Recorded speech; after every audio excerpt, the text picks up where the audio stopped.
Olvidé decirle a mi yerno que el viejo cofre no estaba vacío. Y cuando lo abrí, descubrí que mi hermano Esteban me había dejado la verdadera herencia, mientras todos los demás celebraban que Ricardo recibía millones. Me desperté antes del amanecer. Mi cuerpo ya no me obedece como solía hacerlo. Mis rodillas crujen y mi espalda me recuerda con cada paso que ya he pasado los 65 años. Pero ese día no era un día cualquiera. Desde que supe que leerían el testamento de mi hermano Esteban, el hombre que construyó una fortuna en tierras, casas y negocios, no pude dormir en paz. Sabía que habría miradas, susurros y ciertamente burlas, pero tenía que estar allí. Me puse la única camisa blanca que tengo, ya amarillenta en los puños, y encima mi viejo sombrero, con el ala caída por tantos años bajo el sol. Isabel, mi hija, vino a recogerme en la camioneta de su marido. Ricardo ni siquiera se bajó para saludarme. Simplemente abrió la puerta trasera y tamborileó los dedos sobre el volante. Impaciente, como si yo le estuviera haciendo perder el tiempo. Apenas subí, arrancó bruscamente, y en el camino comenzó a gritar por su teléfono, presumiendo con un amigo. Lo escuché decir, con un tono fanfarrón: ya verás, hombre. Nos quedaremos con la casa grande y las tierras de Esteban. Esto va a cambiar nuestras vidas. Sentí que me ardían las orejas, pero no dije nada. Miré por la ventana para distraerme. En las calles del pueblo, algunos madrugadores se saludaban. Otros charlaban entre ellos. Logré escuchar fragmentos. Dicen que son más de 35 millones de dólares. ¿Quién se quedará con todo eso? Mi nombre no estaba en sus labios. Lo sabía. Para todos, yo era el hermano pobre, el que nunca salió del taller de carpintería, el que se conformó con solo sobrevivir. Llegamos a la oficina del abogado, el señor Herrera. El lugar estaba abarrotado. Había parientes lejanos, algunos socios de Esteban, vecinos curiosos. El aire se sentía pesado, cargado de expectativas. Me abrí paso en silencio, con mi bastón en la mano, y busqué un asiento en la última fila.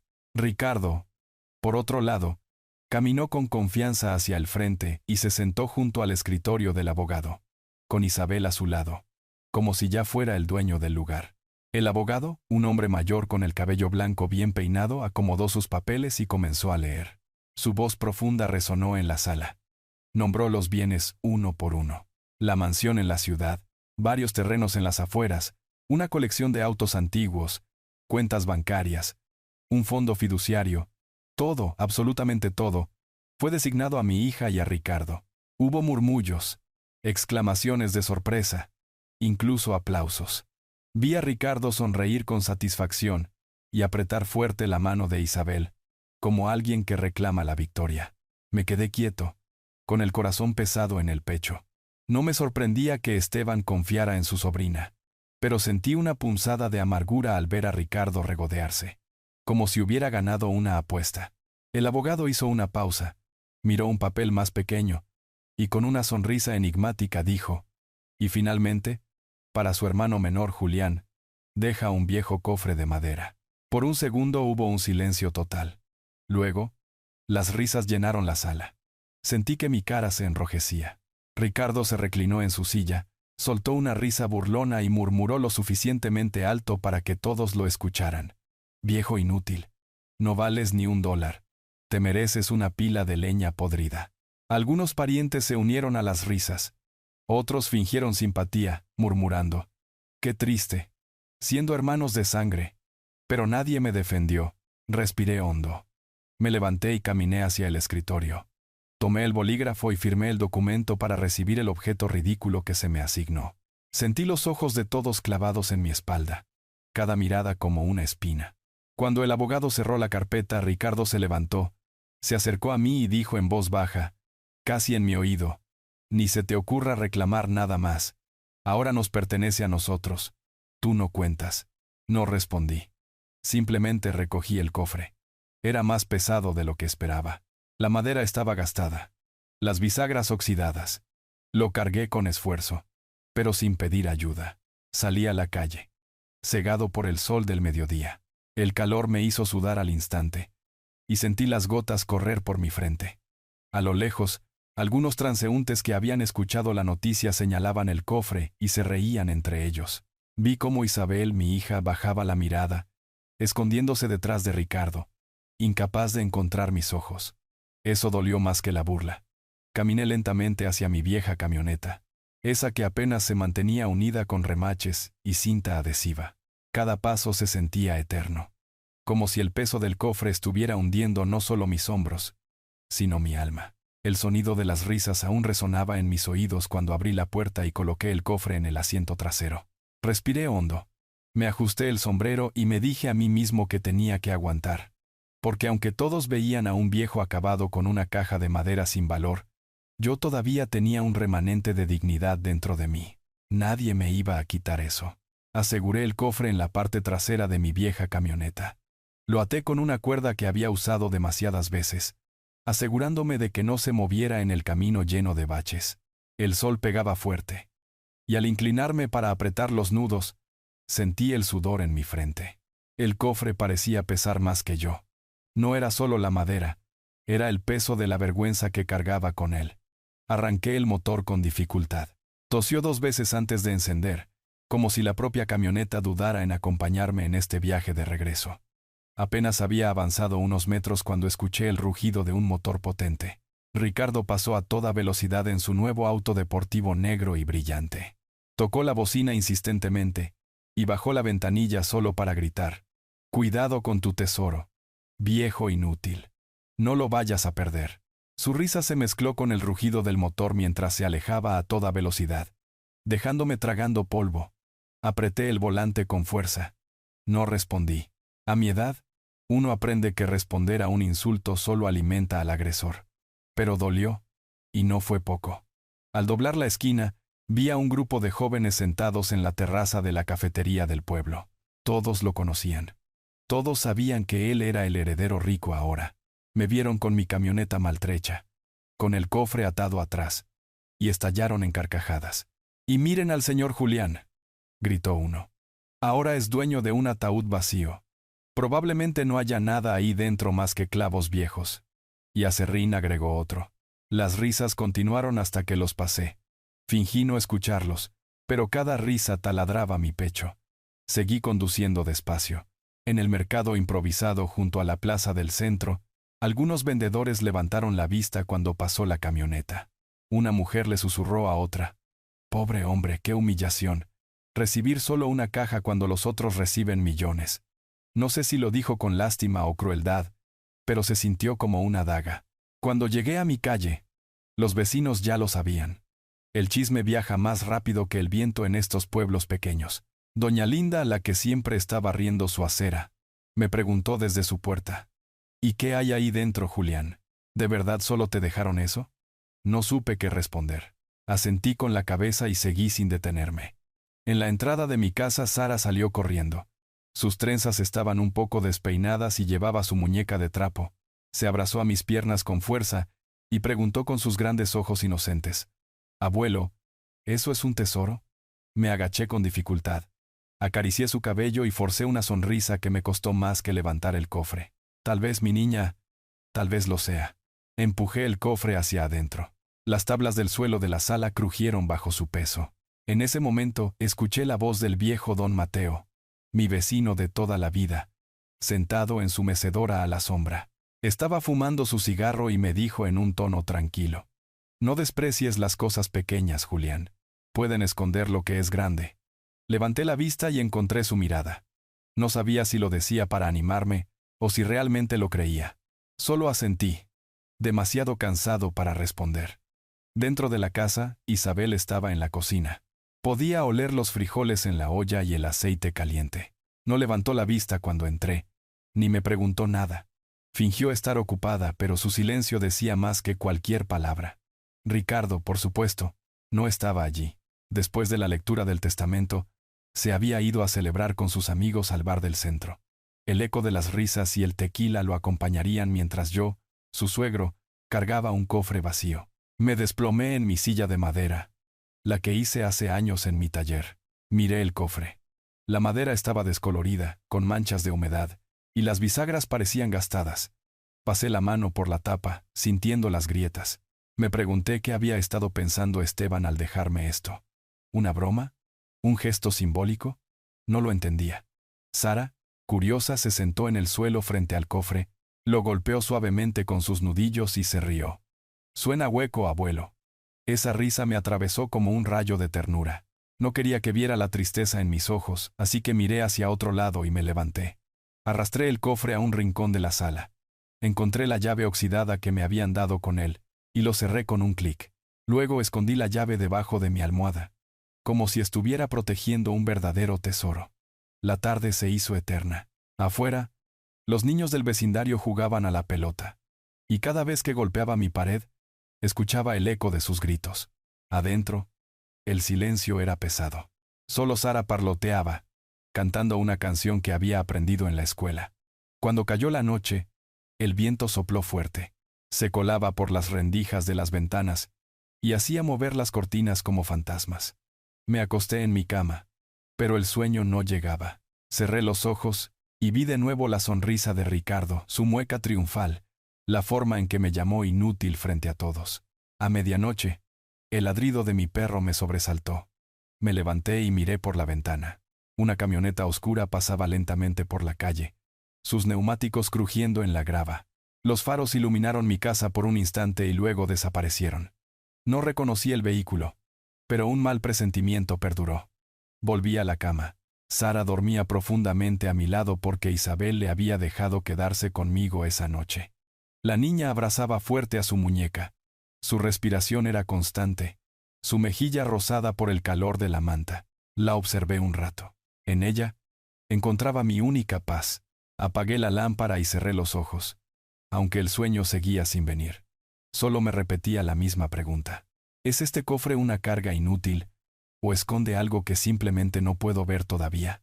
El amanecer se coló por las rendijas de la ventana, y me despertó temprano. El gallo del vecino había cantado 2 veces, y la calle seguía tranquila. Me levanté despacio, con la espalda rígida, y miré el rincón donde había dejado el cofre la noche anterior. La vieja madera parecía observarme desde las sombras, como esperando que yo diera el siguiente paso. Decidí arrastrarlo al centro de la sala. Lo jalé con esfuerzo sobre el piso de baldosas. El arrastre hizo un ruido áspero que despertó a Sara. La niña apareció en el umbral con su muñeca en brazos, el cabello despeinado y las mejillas aún calientes del sueño. «¿Qué haces, abuelo?», preguntó, frotándose los ojos. «Voy a limpiarlo un poco. Está cubierto de polvo», respondí, agarrando un trapo viejo. Pasé el paño sobre la tapa del cofre. El polvo voló en pequeñas nubes que me hicieron toser. Mientras frotaba más fuerte, la madera crujía como si se quejara. El olor a humedad y encierro me golpeó, trayendo recuerdos de sótanos abandonados y talleres olvidados. Sara, divertida, se sentó en el suelo junto al cofre. Empezó a golpear los lados con las palmas como si fuera un tambor. «Mira, abuelo. Suena hueco», dijo riendo. Sonreí para no preocuparla, pero su observación me hizo pensar. Acerqué mi oído y golpeé con mis nudillos. Noté que en una esquina el sonido era diferente, más profundo, como si hubiera algo debajo. El corazón me dio un vuelco. Me levanté y fui a buscar un cuchillo afilado que tenía en la cocina. Sara me observaba, intrigada. Regresé, me arrodillé junto al cofre y comencé a palpar las juntas de la madera. En un borde, sentí que el cuchillo se hundía más de lo que debía. Hice palanca con cuidado y escuché un clic. Una astilla de madera se levantó, y un compartimento se reveló ante mis ojos. Mis manos temblaban. Dentro había una pequeña bolsa de tela, mugrienta y reseca por el tiempo. La saqué con cuidado. La abrí, esperando encontrar algo revelador, pero solo contenía unos clavos oxidados y un reloj de bolsillo roto.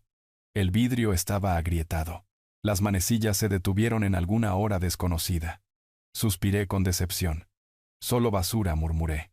Sara se inclinó para mirar y arrugó la nariz. «¿Ese es el tesoro?». Sonreí con tristeza. Puse los objetos a un lado y volví a meter la mano. Sentí algo más envuelto en papel encerado. Tiré con fuerza y apareció un paquete rectangular cubierto de grasa seca. Lo desenvolví y mi sorpresa creció. Era un teléfono celular, negro, viejo y cubierto de polvo. Me quedé paralizado. No entendía qué hacía un aparato así en el cofre de mi hermano. Pasé el trapo por la pantalla, y, para mi asombro, una luz tenue se encendió. El corazón me latía en las sienes. De repente, sin previo aviso, el teléfono comenzó a vibrar y a sonar. El zumbido llenó la casa, tan fuerte que Sara gritó y soltó su muñeca. Casi se me cae el aparato. Miré la pantalla. No había nombre, solo la palabra. Desconocido. Dudé unos segundos, pero finalmente me llevé el teléfono al oído. Una voz profunda y rasposa habló al otro lado. Si estás escuchando esto, significa que Esteban confió en ti. La verdadera herencia comienza aquí. Se me heló la sangre. Sentí que el aire se espesaba. Me aferré al teléfono y pregunté con voz temblorosa: ¿Quién es? ¿Qué quiere? La voz guardó silencio durante unos segundos, que parecieron una eternidad. Luego respondió: el cofre es solo el comienzo. Prepárate. Habrá instrucciones. Y entonces la línea se cortó. El tono largo de marcado resonó en mi oído. Sara me tiró de la manga con los ojos muy abiertos. Abuelo, ¿esa era la voz del tío Esteban? La abracé fuerte. Mi voz apenas salió en un susurro. No, mi vida. Pero alguien está hablando en su nombre. Me quedé sentado mucho tiempo con el teléfono en la mano, como si pesara una tonelada. La casa estaba en silencio, excepto por el ruido lejano de la calle. Afuera, los perros comenzaron a ladrar insistentemente. Me levanté, caminé hacia la ventana y corrí un poco la cortina.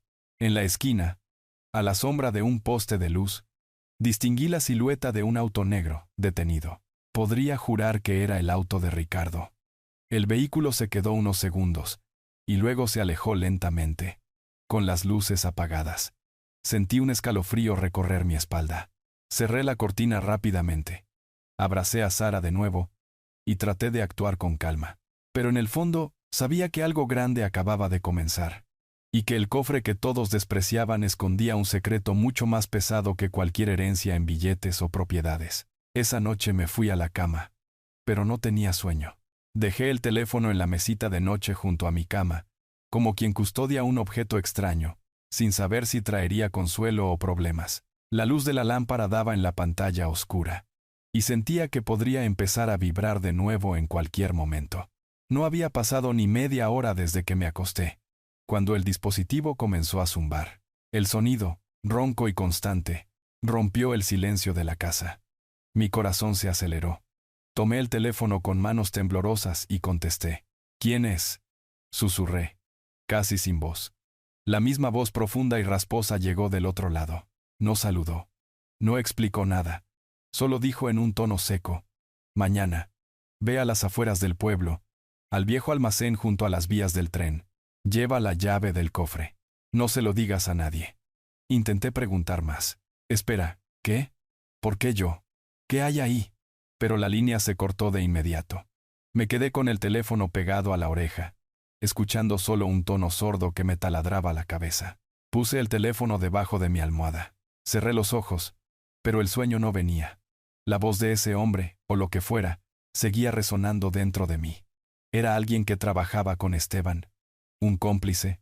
¿Un enemigo? No tenía respuestas. Al amanecer, me levanté, más cansado que cuando me había acostado. Me puse mi camisa de trabajo, la que uso para el campo, y salí al patio.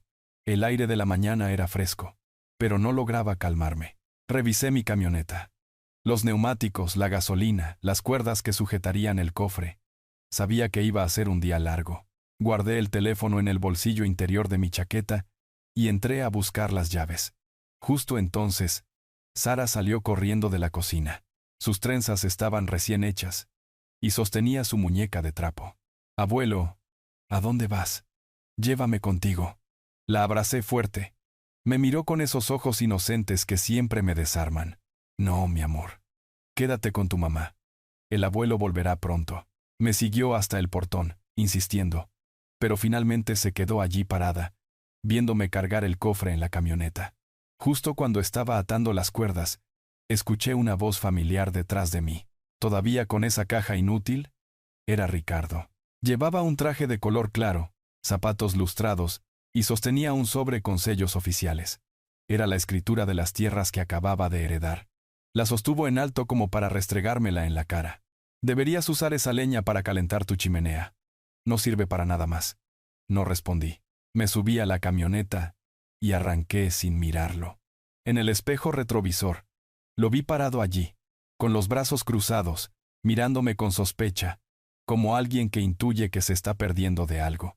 El camino hacia las afueras del pueblo estaba concurrido esa mañana. Pasé por el mercado de los miércoles. Los vendedores gritaban sus ofertas. Tamales calientes, canastas de fruta, queso fresco. Una mujer levantó la mano para ofrecerme pan dulce, pero seguí de largo. No tenía apetito.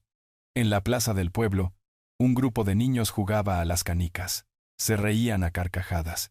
Y cuando vieron pasar mi camioneta, señalaron hacia la avenida por donde Ricardo había pasado antes en su auto nuevo. Miren, ahí va el nuevo rico del pueblo, gritaban, celebrándolo como a un héroe. Apreté los dientes. Nadie celebraba al viejo que conducía una camioneta oxidada con un cofre misterioso en la parte trasera. Conduje hasta el límite del pueblo, donde las casas se volvían menos frecuentes y los caminos más polvorientos. El aire olía a metal y hierbas secas. Finalmente llegué a la zona de almacenes abandonados junto a las vías del tren. Las paredes estaban agrietadas, cubiertas de grafitis y manchas de óxido. Me detuve frente a una puerta de hierro corroído con el número 27 pintado en blanco desteñido. Me bajé de la camioneta y saqué de mi bolsillo la llave que venía con el cofre. El metal se resistió en la cerradura. Tuve que girar con fuerza. El sonido de los engranajes oxidados resonó en el silencio, como un trueno. La puerta se abrió con un gemido largo y pesado. Adentro, la oscuridad era espesa. Un olor a hierro viejo y aceite rancio me golpeó en la cara. Saqué la linterna de mi chaqueta y encendí el haz de luz. Lo que vi me dejó sin aliento. En el centro del almacén, sobre el suelo cubierto de polvo, había 3 grandes baúles de metal. En cada uno, tallada en relieve, estaba la letra S, la inicial de mi hermano Esteban. Me acerqué lentamente. Mis pasos levantaban pequeñas nubes de polvo. Sobre una mesa abandonada, cubierta de telarañas, descansaba un sobre amarillento. Mi nombre estaba escrito en él con la letra de Esteban. Para Julián. Mis manos temblaban mientras abría el sobre. Adentro había una carta breve, escrita con letra apresurada. Hermano, la verdadera herencia no es lo que Ricardo se llevó. Está aquí. Y solo tú tendrás el valor para protegerla. Leí y releí esas palabras. No podía recuperar el aliento. Era la primera vez que sentía a Esteban tan cerca desde su muerte. Entonces, un ruido me sobresaltó. Pasos en la grava. Lentos. Pesados. El sonido de zapatos golpeando las piedras. Inmediatamente apagué la linterna y me escondí en un rincón presionado contra la pared. Desde adentro, a través de la rendija de la puerta entreabierta, pude ver las luces de un auto estacionándose afuera. Los faros iluminaron momentáneamente el interior del almacén. Mi corazón latía con fuerza en mi pecho. Reconocí la silueta al instante. Ricardo bajó del auto negro. Caminaba nervioso pero con determinación. Su sombra se alargaba en el suelo, y cada uno de sus pasos sonaba como una advertencia. Me quedé inmóvil, conteniendo la respiración. Afuera, mi yerno estaba merodeando, y comprendí que el juego apenas comenzaba. Permanecí en silencio, inmóvil, con la espalda pegada a la pared del almacén. Podía escuchar los pasos de Ricardo afuera, el crujido de sus zapatos en la grava y el clic de su encendedor mientras encendía un cigarrillo. La brasa iluminó su rostro en la oscuridad por un instante, y luego el humo se desvaneció en la noche. Mi corazón golpeaba contra mi pecho como si quisiera escapar. Aguanté la respiración. No podía hacer ningún sonido. Si él sospechaba algo, entraría, y todo se vendría abajo. Cerré la puerta de metal del almacén con extremo cuidado, lo justo para que el movimiento no se notara desde afuera. Esperé. Escuché el motor de su auto rugir de nuevo, primero al ralentí y luego acelerando fuerte. El sonido se desvaneció en la distancia, hasta perderse en la carretera. Solo quedó en el aire el olor amargo a gasolina mal quemada. Me dejé caer en un banco de madera, comido por las termitas. Mis manos estaban húmedas de sudor. Torpemente, abrí el pequeño cajón donde Esteban había dejado ese sobre. Adentro, solo había unas pocas líneas escritas a mano, y una llave diminuta colgando de un hilo color cobre. La sostuve bajo la luz temblorosa de mi linterna. El mensaje era corto, casi críptico. Esto no es todo, hermano. Busca más. Mis dedos se apretaron alrededor de la llave. El agotamiento y el miedo nublaban mi mente, pero intuía que todavía faltaba algo. Recordé el cofre descansando en la parte trasera de mi camioneta, atado con cuerdas. Tal vez no lo había explorado a fondo. Salí del almacén. Me aseguré de que no hubiera nadie alrededor y caminé hacia la camioneta. Abrí la parte trasera y miré el cofre bajo la tenue luz amarilla de una farola lejana. La madera estaba agrietada en las esquinas, pero aguantaba. Pasé la palma de mi mano sobre la superficie y noté un ligero crujido, diferente al anterior. Una corazonada me impulsó. Tomé mi cuchillo, el de mango de hueso que siempre llevo, y lo inserté con cuidado entre las tablas. Raspé la unión durante varios minutos. El sonido del metal contra la madera me ponía los nervios de punta, como si Ricardo pudiera regresar en cualquier momento. De repente, una parte del fondo cedió con un chasquido seco. La tabla se levantó apenas unos milímetros, revelando una pared falsa. Empujé con los dedos y se soltó. Lo que apareció debajo hizo que se me helara la sangre. Un segundo compartimento, más oculto, más profundo que el primero. Adentro, protegido por tela encerada y atado con un lazo de cáñamo, había un paquete rectangular. Lo tomé con cuidado, sintiendo el peso firme en mis manos. Lo desenvolví lentamente. Primero apareció un sobre marrón sellado con lacre, y debajo de él, una llave de hierro más grande y pesada, junto con un pequeño papel doblado. Abrí el papel. Tenía 6 números escritos en tinta azul, todavía visibles a pesar del tiempo. Los memoricé de inmediato, sabiendo que este código debía ser importante. El sobre, sin embargo, contenía solo unas pocas frases. Ya conoces la primera puerta. Esta abrirá la verdadera. Confía, pero no hables. Que nadie te vea. Sentí que se me cortaba la respiración.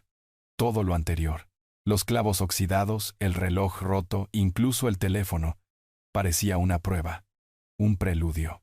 Esto era diferente. La llave se sentía pesada, como una sentencia. Guardé cuidadosamente el hallazgo en el bolsillo interior de mi chaqueta, el que siempre llevo abotonado. Acomodé el paquete vacío bajo la tabla suelta. La encajé de nuevo en su lugar y la limpié con el trapo para que no se notara la manipulación. El cielo se estaba oscureciendo. El canto de los grillos llenaba el aire. Ocasionalmente un búho ululaba desde un árbol cercano. Sentí un escalofrío, pensando que Ricardo podría seguir vigilando desde lejos. Me apresuré a entrar en la camioneta y arranqué el motor. El viaje de regreso se sintió eterno. Las farolas parpadeaban, y el sonido de los neumáticos en la grava era como un tambor de guerra. Al acercarme a mi calle, noté algo que me puso la piel de gallina. El auto negro de Ricardo estaba estacionado a unos metros de mi casa, con las luces apagadas. No bajé la velocidad. Fingí no verlo. Pasé de largo unos metros y doblé la esquina, rodeando la parte trasera del vecindario. Tomé un camino de tierra que solo usamos los viejos del lugar, hasta llegar al fondo de mi patio. Me detuve allí. Descargué el cofre y lo arrastré adentro de la casa con esfuerzo, sin hacer ruido. Cuando abrí la puerta, Sara corrió hacia mí con un cuaderno en la mano. «Abuelo, hoy aprendí una canción en la escuela. ¿Quieres escucharla?» Su voz clara y dulce llenó la habitación, y por un momento olvidé el miedo. Me arrodillé, la abracé fuerte y besé su frente. «Cántala, mi vida, cántala». Mientras ella entonaba una melodía sencilla, el sonido de un auto pasando frente a la casa me devolvió a la realidad. Los faros iluminaron la ventana por un segundo. Reconocí la silueta de Ricardo apoyada en el capó. Un cigarrillo entre los labios y los ojos fijos en mi puerta. El humo se mezclaba con el atardecer, y la brasa roja del cigarro brillaba como un ojo vigilante. Cerré las cortinas, pasé el cerrojo a la puerta, y me quedé escuchando los pasos de mi yerno en la acera. Encendí la lámpara de aceite y acaricié el cabello de Sara, fingiendo calma para no asustarla. Pero por dentro la certeza ardía. Lo que acababa de encontrar no era solo una llave. Era el comienzo de algo más grande. Y Ricardo lo intuía. Me prometí en silencio que no dejaría que me lo quitara. Me desperté antes del canto del gallo, cuando el cielo aún estaba gris y el aire traía un frío húmedo que calaba hasta los huesos. Me vestí en silencio, tratando de no despertar a Isabel ni a Sara. La casa aún dormía, pero mi mente ya estaba alerta. Sabía que este día sería decisivo. Tomé la llave grande envuelta en el papel con el código de 6 dígitos que había encontrado la noche anterior. Los escondí cuidadosamente dentro de la suela de mi zapato. Era el único lugar que sentía seguro. Ricardo no sospecharía de algo tan simple. Al salir al pasillo, encontré a Isabel en la cocina preparando café. Me preguntó a dónde iba tan temprano. Inventé una excusa rápida. Voy al cementerio, hija, a visitar la tumba de Esteban.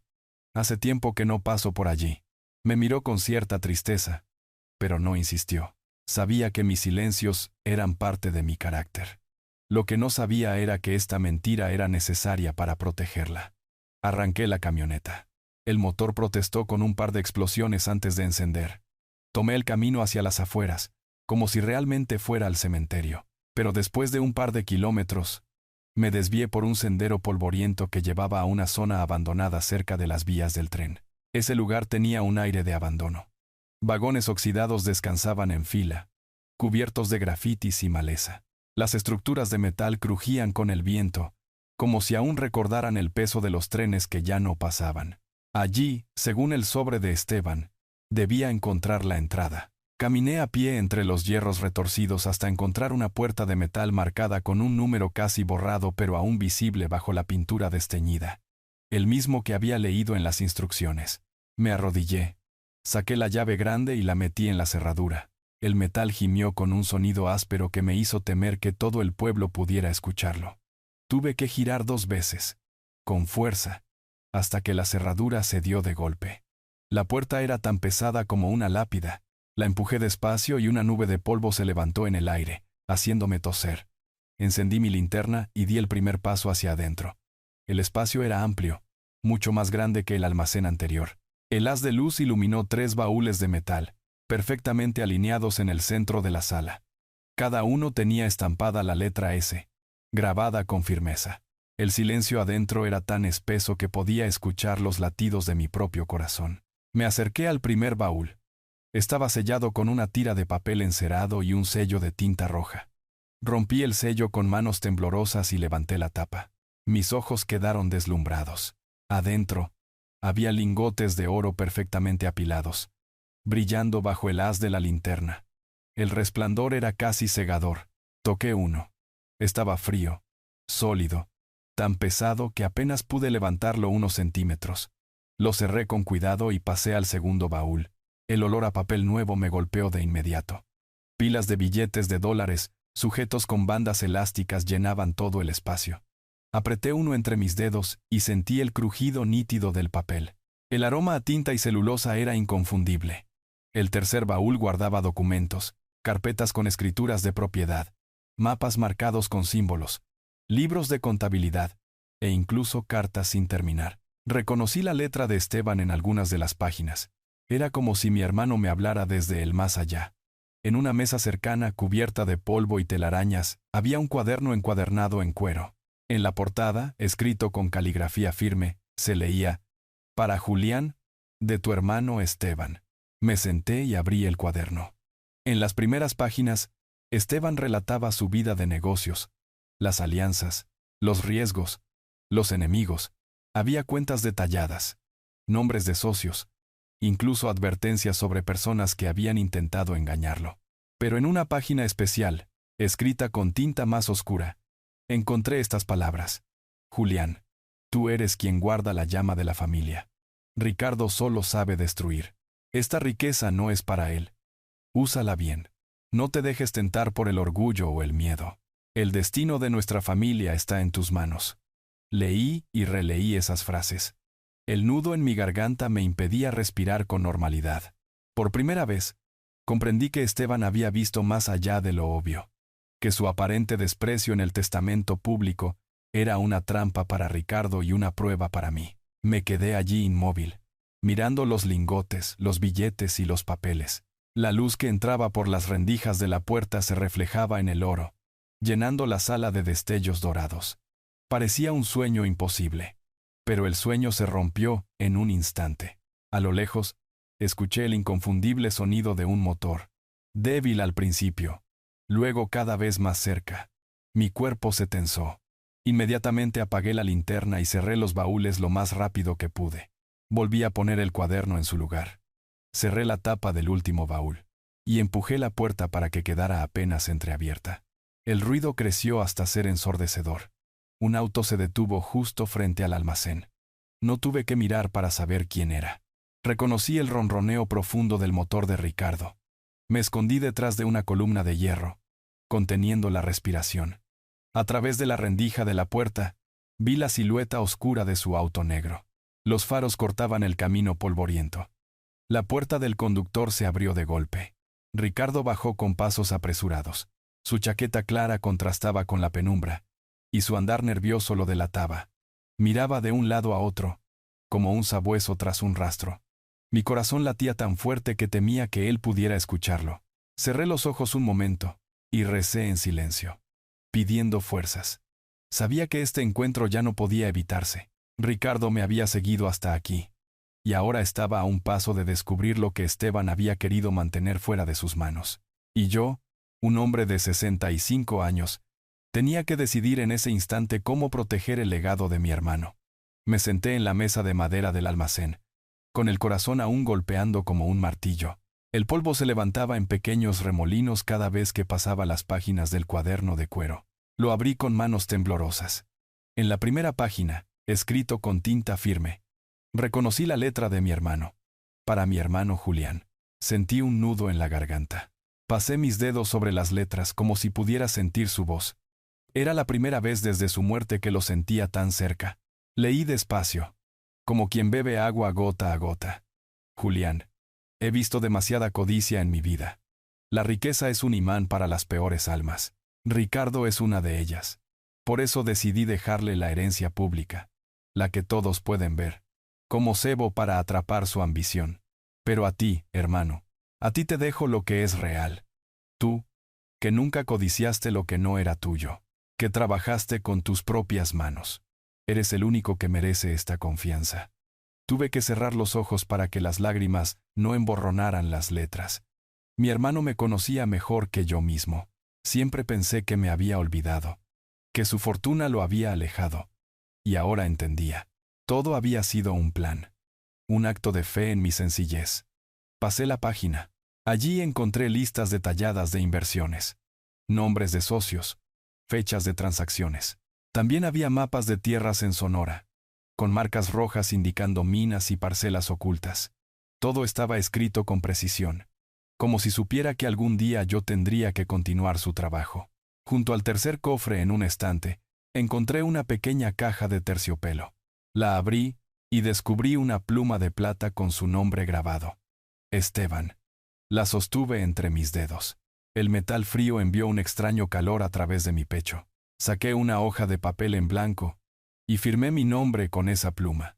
La tinta fluyó suavemente, perfectamente, como si Esteban la hubiera usado apenas ayer.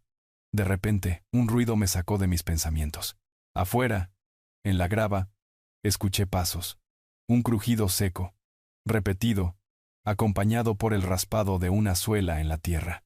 Se me heló la sangre. Apagué la linterna y contuve la respiración.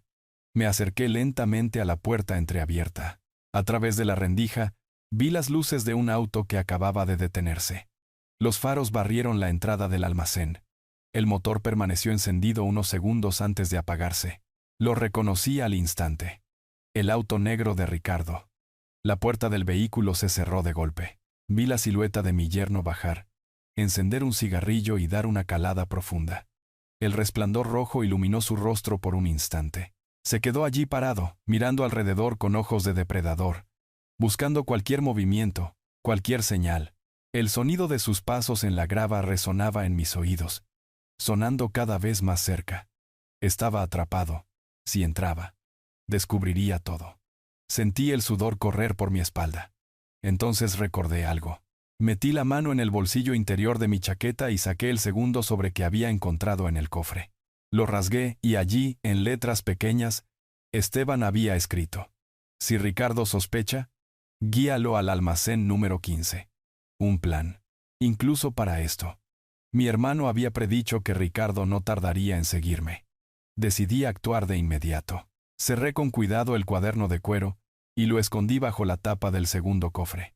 Me aseguré de que todo estuviera tal como lo había encontrado. Eché un último vistazo al oro, los fajos de dinero y los papeles, y sentí el peso de la responsabilidad caer sobre mis hombros como nunca antes. Luego cerré la reja de metal, giré la llave lentamente y me deslicé por la puerta trasera del almacén, una salida oxidada que daba a un callejón estrecho entre dos paredes. Caminé rápido, conteniendo la respiración, hasta llegar a la parte trasera del complejo de almacenes. Me moví hacia el almacén número 15. Era un edificio en ruinas, con paredes desconchadas y un techo medio derrumbado. La puerta de hierro estaba cubierta de óxido y grafitis. Esteban había dejado allí un candado falso y una llave que encajaba perfectamente. Coloqué la llave en la cerradura y la dejé visible, como si alguien la hubiera olvidado. Todo estaba listo para que Ricardo cayera en la trampa. Escuché el motor de su auto acercándose desde el otro lado del callejón. Me escondí detrás de un muro en ruinas, con el corazón en la garganta. Ricardo caminó primero hacia el almacén real, probando la puerta, pero encontró el candado asegurado. Pateó la estructura, gruñendo por lo bajo. Luego, al girarse hacia el callejón, vio el número 15 y la llave brillando a la tenue luz de una farola. Como un animal hambriento, se lanzó hacia ella. Metió la llave en la cerradura y sonrió con satisfacción al escuchar el clic. Empujó la puerta y entró con pasos ansiosos. Desde las sombras, lo vi desaparecer dentro de ese cascarón vacío. Lo escuché pateando escombros y moviendo metales oxidados, convencido de que encontraría algo. Su respiración pesada resonaba en el silencio. Retrocedí lentamente, pisando sobre la arena blanda para no hacer ruido. El eco de sus maldiciones se desvanecía a mis espaldas mientras ganaba distancia. En ese momento, supe que había seguido la advertencia de Esteban. Había seguido sus instrucciones al pie de la letra. Ricardo estaba donde debía estar, en la trampa, y yo, aunque el corazón me golpeaba fuerte, había dado un paso más en el camino que mi hermano me había trazado. Me escondí detrás de un muro de ladrillos desmoronados, conteniendo el aliento. Desde allí, tenía una vista parcial del callejón donde estaba el almacén número 15. Ricardo avanzaba con pasos rápidos, linterna en una mano, la otra apretando las llaves como un trofeo. Sus ojos brillaban con codicia, como un animal que huele su presa. Lo vi detenerse frente a la puerta entreabierta. El candado falso colgaba allí como una invitación. Ricardo se agachó, lo palpó con dedos ansiosos, y convencido de su hallazgo, pateó la puerta violentamente. El chirrido de las bisagras oxidadas rasgó el aire. Una nube de polvo se levantó, obligándolo a cubrirse la cara. Me llevé el puño al pecho para no delatarme con una tos. Lo observé entrar en la oscuridad. La linterna iluminó un interior en ruinas. Máquinas de coser viejas y oxidadas. Cajas vacías. Chatarra olvidada. El haz de luz rebotaba en piezas de metal sin valor. Ricardo caminaba de un lado a otro como un loco, abriendo cajones, golpeando bidones. Lo escuché maldecir por lo bajo. «Maldita sea. Ese viejo miserable me está engañando». El eco de su voz rebotaba en las paredes vacías. En su desesperación, empujó un torno oxidado, que cayó con un estruendo fuerte, enviando un sonido metálico resonando por el complejo de almacenes. Un par de ratas huyeron, corriendo entre sus pies. Una de ellas saltó sobre su zapato. Ricardo soltó un grito, sacudió la pierna y pateó el aire. Desde mi escondite, me llevé la mano a la boca para no reír. Ver a ese hombre tan arrogante y orgulloso perder el control por unas cuantas ratas era una escena que nunca hubiera imaginado. No satisfecho, se agachó para revisar un baúl oxidado que estaba guardado en un rincón. Lo jaló con esfuerzo, levantando una nube de polvo, y lo abrió bruscamente. Adentro solo encontró papeles destruidos por la humedad y trapos viejos. Los tiró al suelo con rabia. «¡Nada! ¡No hay nada!», rugió, golpeando la tapa contra la pared. Su rostro estaba rojo y retorcido de furia. El sudor corría por su frente y su camisa se pegaba al cuerpo. La linterna temblaba en su mano, revelando más cajas vacías, más hierro oxidado, más decepción. En ese momento, una ráfaga de viento barrió el callejón. La puerta del almacén, floja en sus bisagras, se cerró de golpe con un estruendo seco. Ricardo saltó hacia atrás, tropezando con una caja. Su maldición se perdió en el eco. Maldición. Me agaché más detrás del muro, viéndolo salir del almacén, con el rostro desencajado, respirando con dificultad. Estaba hirviendo de rabia. Ese viejo no se saldrá con la suya, dijo entre dientes, como si quisiera que las paredes lo escucharan.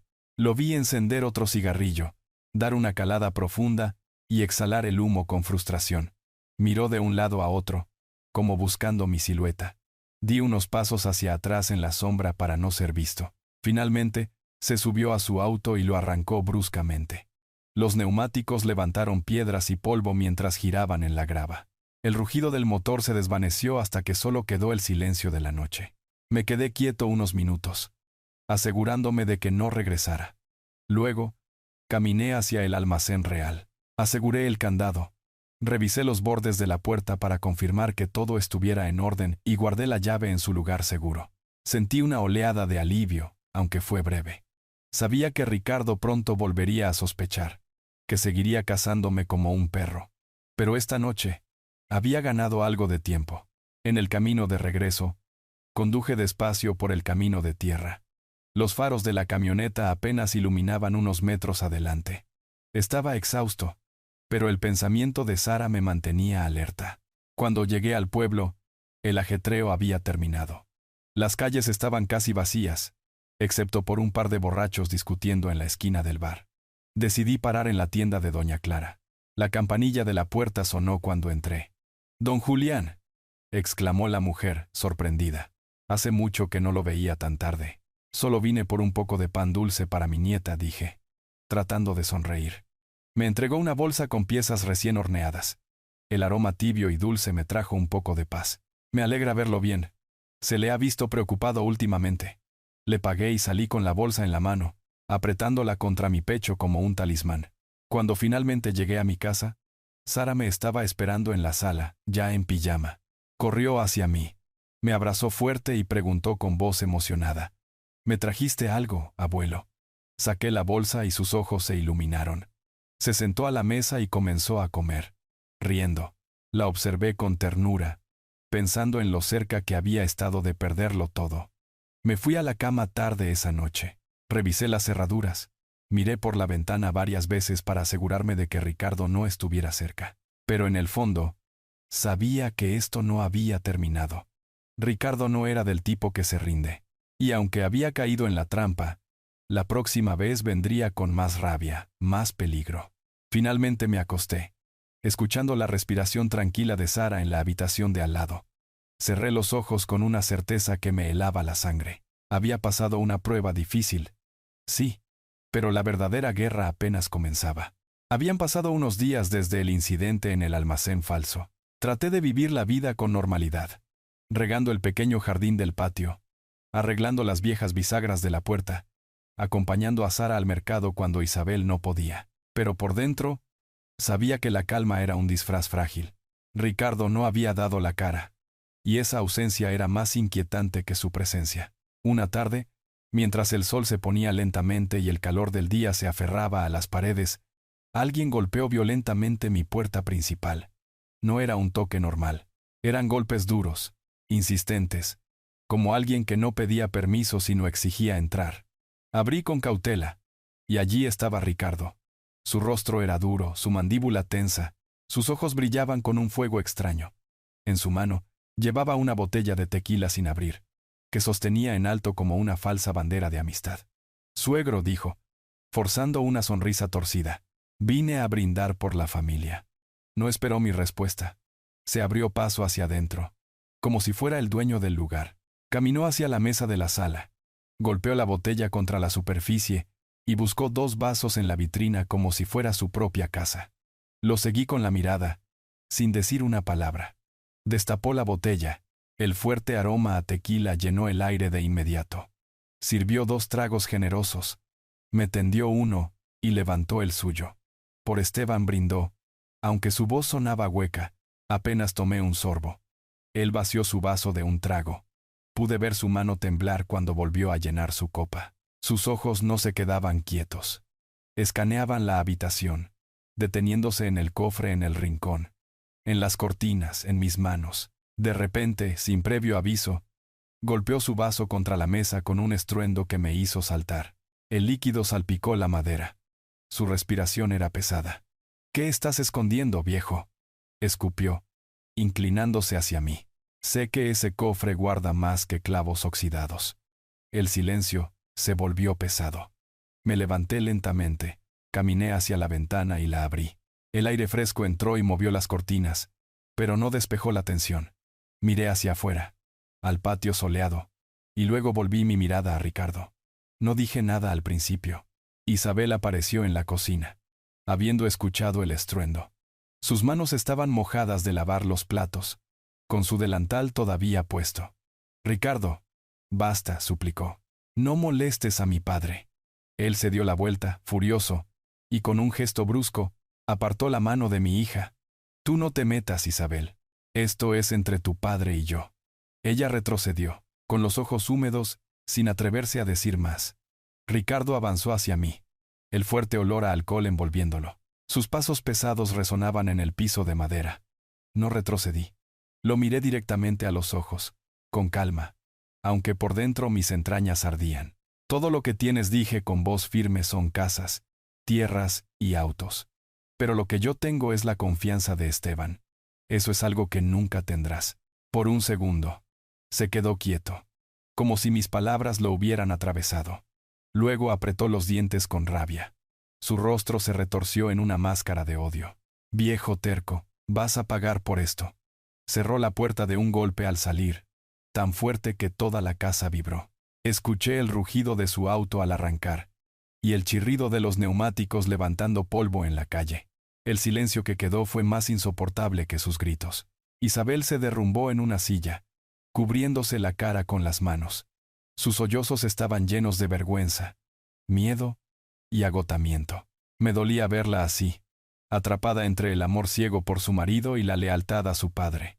No sabía qué decir. Sara entró corriendo desde el patio, asustada por el ruido. Se aferró a mi pierna temblando. «Abuelo», susurró. «Tengo miedo».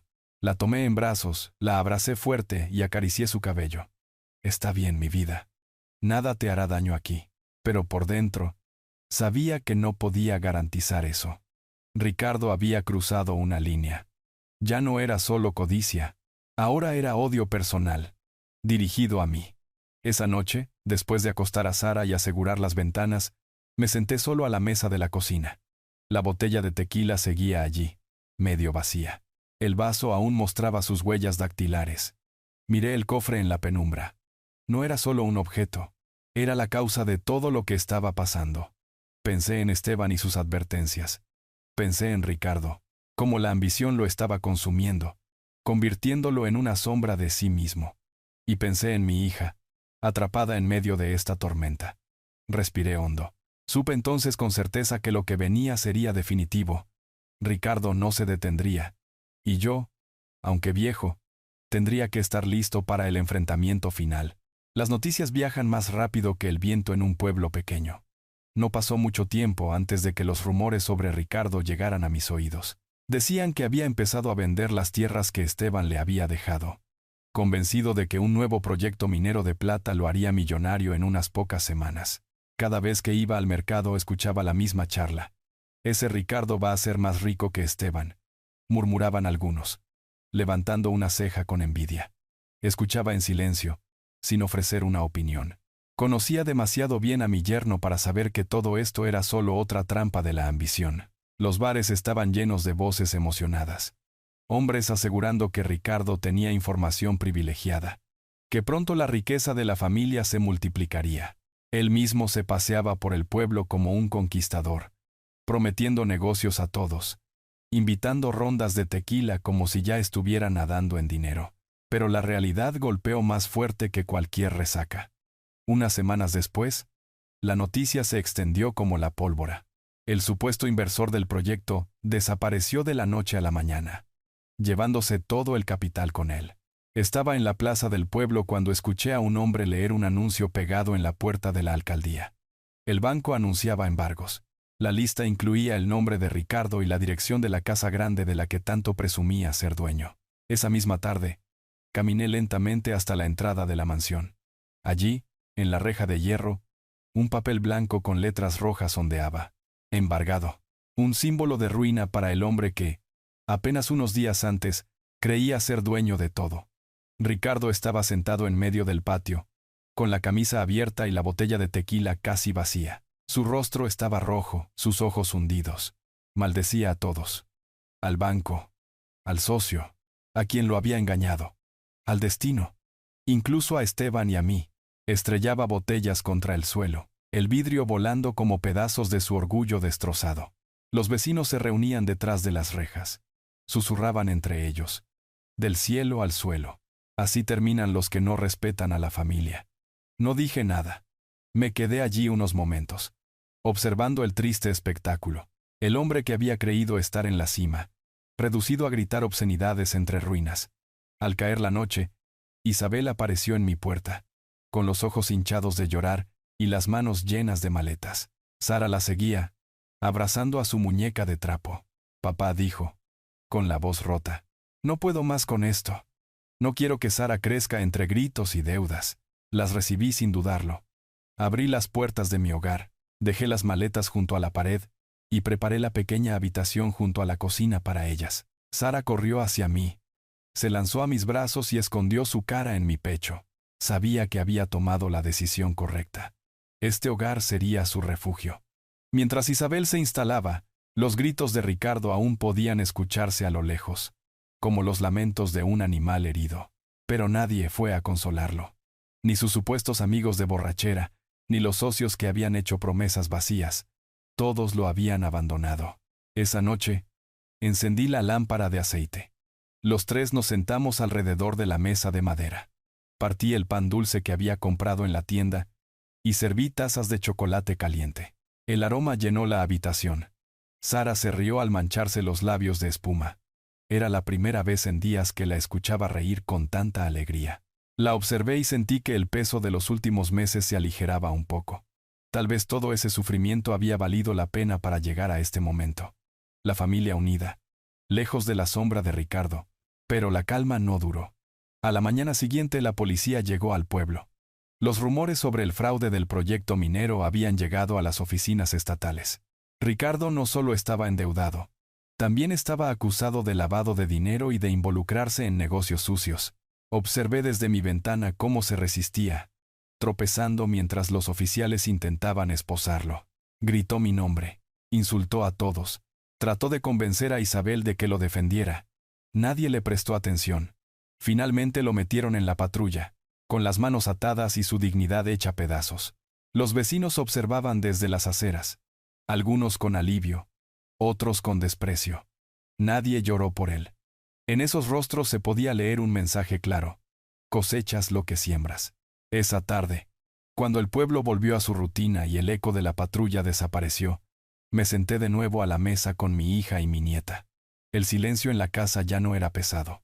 Era un silencio pacífico. Sara, con su curiosidad infantil, me miró seriamente y preguntó: «Abuelo, ¿cuál es la verdadera herencia?». La miré a los ojos. Sus mejillas aún tenían rastros de chocolate. Su inocencia me desarmó. Acaricié su cabello con ternura y respondí: «La confianza en la honestidad, mi niña.